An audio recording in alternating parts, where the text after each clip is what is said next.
quick shout out to my patrons. Without you guys, this wouldn't be possible, so thank you, thank you, thank you. Hey y'all, it's Kate from the Literary Apothecary, and welcome back to another episode of Bibliotherapy Sunday.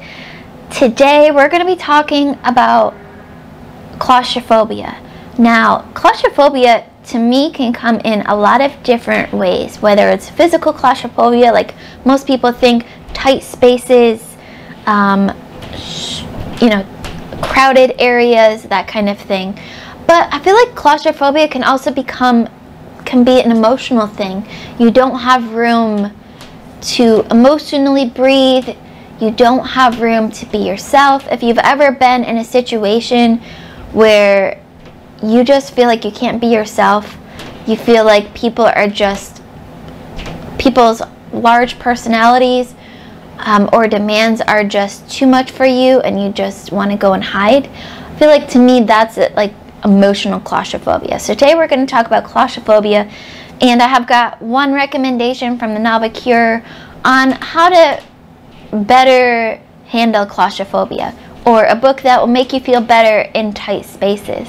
And that is The Little House on the Prairie by Laura Ingalls Wilder. So if you've a tendency to suffer from claustrophobia, never enter an enclosed space without Little House on the Prairie, second in the 9 novels in the much-loved series of Subtler Life by frontierswoman Laura Ingalls Wilder. And to me, this is such a great recommendation on so many different levels. If you don't know, The Little House on the Prairie is wide open spaces. You will not feel enclosed at all. By reading this, it'll help to open up your mind to wide open spaces instead of focusing on those tight spaces that you're in.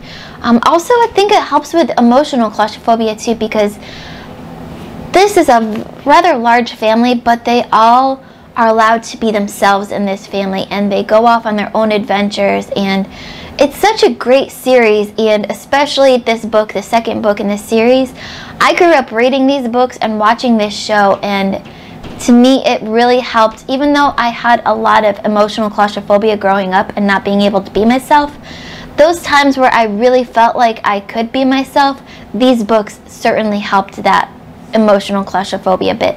And I grew up in the middle of the woods, where especially in the winter in upstate New York, we couldn't go a lot of places, especially during a blizzard. So these books really helped me to, a lot of us read to escape reality, escape the real world, escape our lives, and these books really helped me to escape during a lot of my close claustrophobia days. So if you suffer from claustrophobia in as many ways, I hope that this recommendation can help you. Let me know in the comments below what your recommendations are for claustrophobia, and or what other ailments you want me to cover on Bibliotherapy Sundays. Don't forget to like, comment, subscribe, and hit that notification bell so you get notified every time I have a new video coming out. As always, my Patreon and my Discord information will be in the description below. There's no pressure to join either, but we have a ton of fun at both. Keep reading, and I love you all to the moon and back. Bye.